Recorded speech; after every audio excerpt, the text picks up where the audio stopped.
ஓம் சாந்தி 20-10-2025 சாகார முரளியின் முக்கியமான கருத்துக்கள். பாபா சொல்கிறாங்க, இனிமையான குழந்தைகளே, உங்களுக்கு மிகுந்த சுவையுடன் கல்வியை கற்பிப்பதற்காக தந்தை வந்திருக்கின்றார்.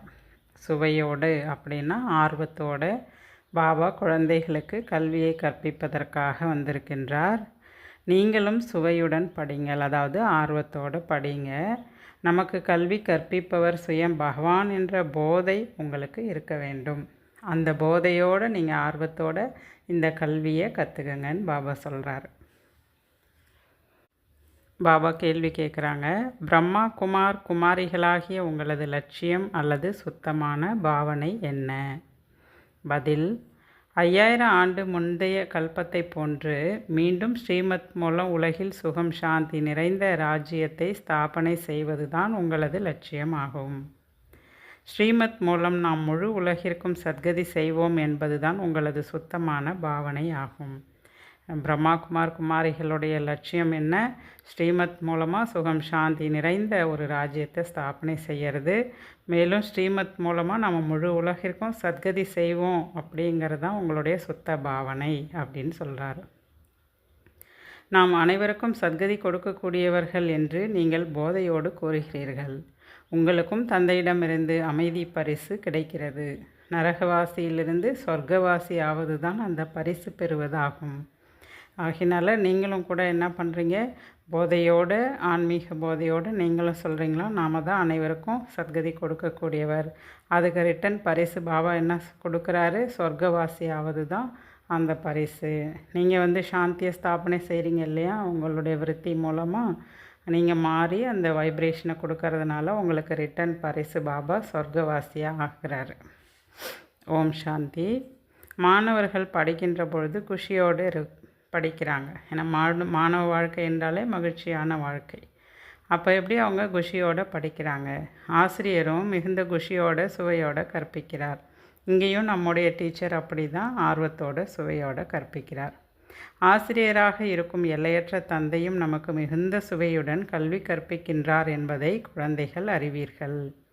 அந்த படிப்பில் தந்தை தனியாகவும் கற்பிக்கும் ஆசிரியர் தனியாகவும் இருப்பாங்க. சிலருக்கு தந்தையே ஆசிரியராக கூட இருப்பாங்க.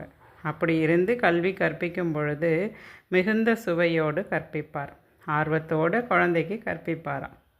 ஏனெனில் அங்கே இரத்த சம்பந்தம் இருக்குது, இரத்த உறவு இருக்குது. தன்னுடைய மகன் அங்கே அப்பாவாயிடுறாரு, பிறகு அவரே டீச்சராக இருந்து தன்னுடைய குழந்தைக்கு சொல்லும் பொழுது அந்த ஒரு விருப்பத்தோடு ஆர்வத்தோடு ஒரு பாடம் எடுக்கிறார். அது இரத்த சம்பந்தம்னு சொல்கிறாரு. என்னுடையவர் என்பதை புரிந்து கொண்டு மிகுந்த ஆர்வத்தோடு அந்த அப்பா டீச்சர் ரூபத்தில் அவங்களுக்கு கற்பிக்கிறார். இந்த தந்தை உங்களுக்கு எவ்வளோ சுவையோடு கல்வி கற்பிக்கிறார். குழந்தைகளும் நீங்கள் மிகுந்த சுவையோடு கல்வி கற்க வேண்டும். மிகுந்த சுவைனா நான் ஆர்வத்தோடு நீங்கள் இந்த கல்வியை கற்றுக்கணும். அதுவும் நேரடியாக தந்தை கற்பிக்கின்றார் மற்றும் ஒரே ஒரு முறை தான் வரார். ஆக குழந்தைகளுக்கு மிகுந்த சுவை இருக்க வேண்டும், மிகுந்த ஆர்வம் இருக்கணும் அப்படின்னு சொல்கிறார். ஏன்னா பகவானே நமக்கு கல்வி கற்பிக்கின்றார். மேலும் ஒவ்வொரு விஷயத்தையும் எவ்வளோ நல்ல முறையில் புரிய வைக்கிறாரு. சில குழந்தைகள் படித்து கொண்டிருந்தாலும் இந்த நாடகம் வருவதும் போவதுமான சக்கரமாகும். ஆனால் இந்த நாடகத்தை ஏன் படைச்சாரு? இதனால் என்ன பலன் இருக்குது? இப்படி வர்றதும் போகிறதும் இதில் என்ன இருக்குது? இப்படியே சக்கரத்தில் வந்துக்கிட்டே தான் இருப்போமா? இதிலிருந்து விடுபட்டு ரெஸ்ட் எடுக்க முடியாதா? இதிலிருந்து விடுபட்டு அப்படியே பரந்தாமத்திலே இருந்தால் நல்லாயிருக்குமே அப்படிலாம் நினைக்கிறாங்களாம். 84 பிறவிகளின் சக்கரத்தில் வந்து கொண்டே இருக்க வேண்டும் என்று நினைக்கிற பொழுது இப்படிப்பட்ட சிந்தனைகள் குழந்தைங்களுக்கு வருதான். பாபா சொல்கிறார், பகவான் இப்படிப்பட்ட விளையாட்டை ஏன் படைச்சாரு? செல்லக்கூடிய இந்த சக்கரத்திலிருந்து விடுபடவே முடியாதா? இதிலிருந்து மோட்சம் வேணும். இப்படிப்பட்ட எண்ணங்கள் சில குழந்தைங்களுக்கு வருதான். இந்த ஞானத்தெல்லாம் கேட்ட பிறகு இது மீண்டும் மீண்டும் இப்படியே தான் நடக்குமா? இந்த காலசக்கரத்தில் திரும்ப போயிட்டு இந்த சக்கரத்தில் வந்துக்கிட்டே தான் இருக்கும். அந்த வருவதும் போவதும் நடந்துக்கிட்டே தான் இருக்குமா? இதுக்கு மாற்றமே இருக்காதா அப்படின்னு சில குழந்தைங்களுக்கு அந்த எண்ணம் வருதான். இந்த நடிப்பிலிருந்தும் துக்கம் சுகத்திலிருந்தும் விடுபட்டு விட வேண்டும் அப்படின்னு நினைக்கிறாங்களாம். பாபா சொல்கிறாரு, இவ்வாறு ஒரு பொழுதும் நடக்காது என்று தந்தை கூறுகின்றார். மோட்சம் அடைவதற்கான முயற்சி செய்வது கூட வீண். அதனால் ஆத்மா நடிப்பு இல்லாமல் மேலேயே இருக்கலாம் முடியாது. ஒரு ஆத்மா கூட நடிப்பு இல்லாமல் இருந்துவிட முடியாது என்று தந்தை கூறுகின்றார். ஆத்மாவில் அழிவற்ற பார்ட், அதாவது அந்த பாகம் நிரம்பி இருக்கு. அது அனாதி அழிவற்ற முற்றிலும் சரியாக நடிக்கும் நடிகராகும். ஆகையினால நடிக்கக்கூடிய நடிகர் இந்த நாடக மேடைக்கு வந்து தான் ஆகணும். அதில் அழிவற்ற பாகம் இருக்குது. அந்த பாகத்தை ஆத்மா வந்து இந்த பூமியில் நடித்து தான் ஆகணும்னு சொல்கிறார் இந்த காலசக்கரத்தில். அதில் வந்து சிறிதும் ஏற்றத்தாழ்வு ஏற்படாது. குழந்தைகளாகிய உங்களிடத்தில் முழு ஞானமும் இருக்குது.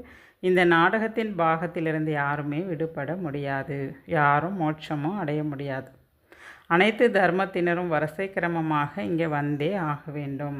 இது ஏற்கனவே உருவாக்கப்பட்ட அழிவற்ற நாடகம் என்று தந்தை புரிய வைக்கிறார். ஆக புரிஞ்சுக்கிட்டோன்னா நமக்கு இது போல் கேள்விகள்லாம் வரக்கூடாது. இது மீண்டும் மீண்டும் நடக்குமா, நமக்கு ஏன் அப்படி இருக்குது, நம்ம மேலே இருக்கலாம், இது போன்ற எண்ணமே வரக்கூடாதுன்னு பாபா தெளிவாக புரிய வைக்கிறார். இந்த நேரத்தில் தான் தந்தை வந்து ஞான விஷயங்களை கூறுகின்றார். சத்தியுகம் என்றாலே பலன் ஆகும்.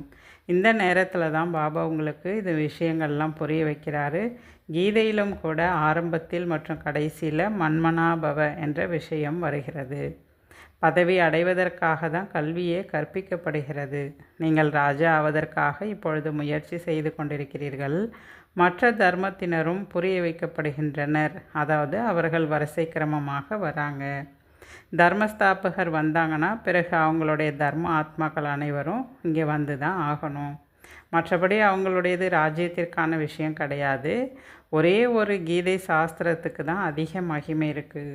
அந்த கீதை மூலமாக தான் முழு உலகத்தில் இந்த சுகம் சாந்தி நிறைந்த உலகம் என்பது ஸ்தாபனையாகுது. பாரதத்தில் தான் பாபாவும் வராரு. மேலும் அனைவருக்கும் சத்கதி கொடுக்குறார். உண்மையில் அனைவரின் தீர்த்தஸ்தானம் இந்த பாரதம் மட்டும்தான். இங்கே தான் தந்தை, எல்லையற்ற தந்தை இங்கே தான் வராரு. தந்தை பாரதத்தில் வந்து தான் அனைவருக்கும் சத்கதி கொடுக்குறாரு.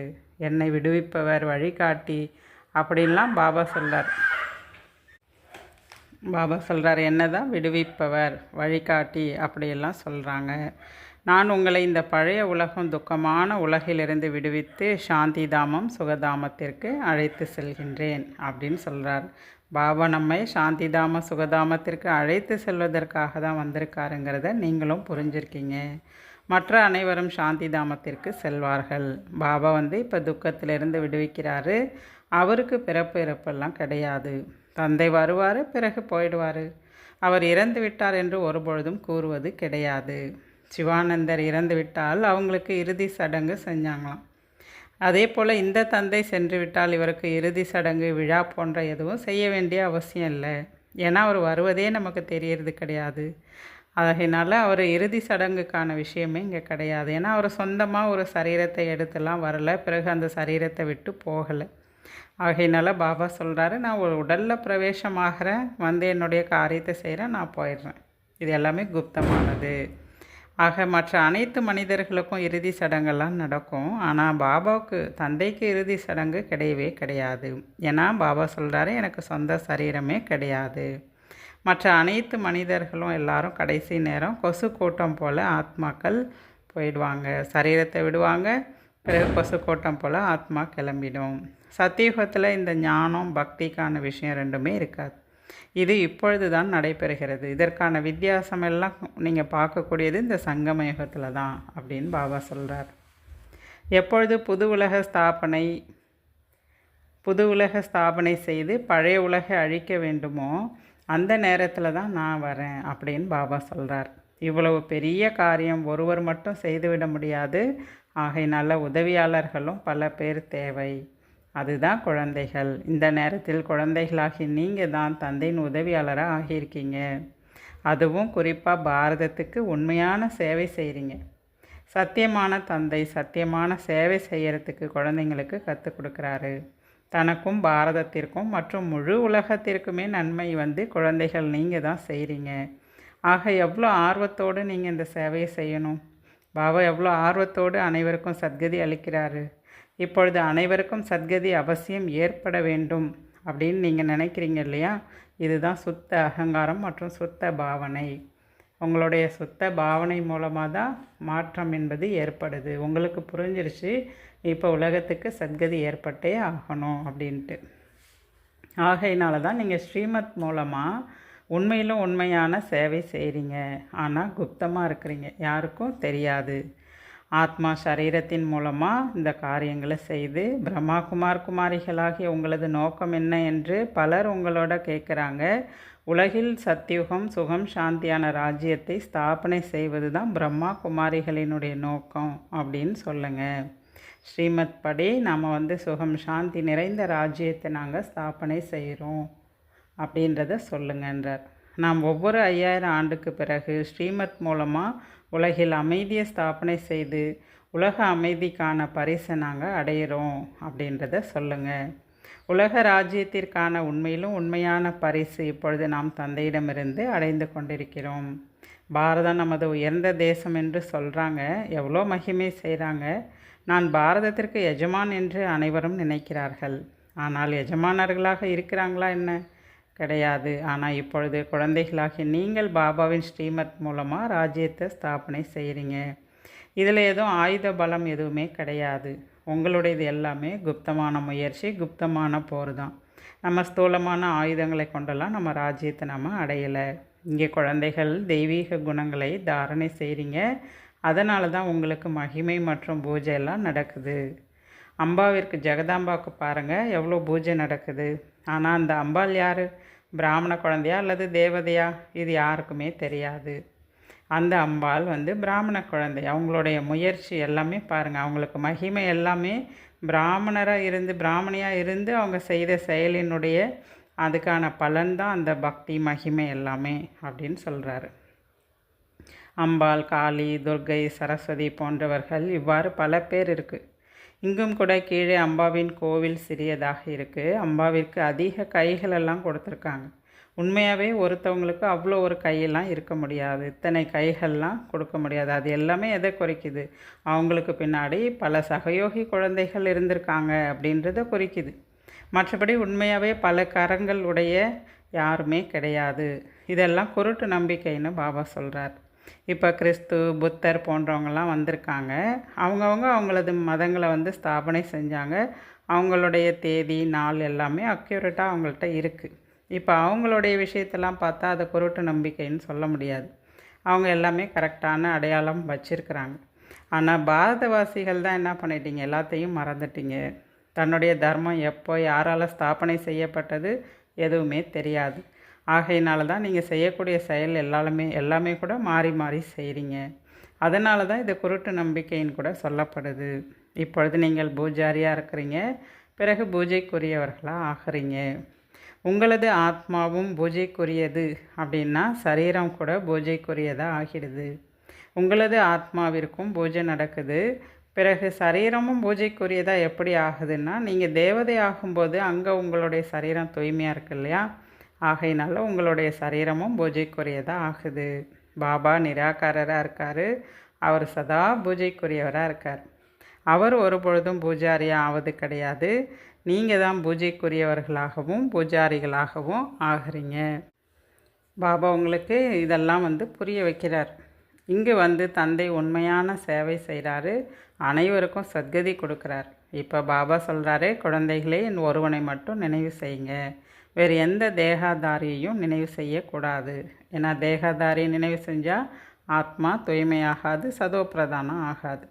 ஆகையினால புரிஞ்சுக்கங்க, இங்கே இருக்கக்கூடிய பெரிய பெரிய லட்சாதிபதி கோடீஸ்வரர்கள்லாம் அல்லா அல்லான்னு சொல்லிகிட்டு இருக்காங்க. எல்லாமே குருட்டு நம்பிக்கையோடு செய்கிறாங்க.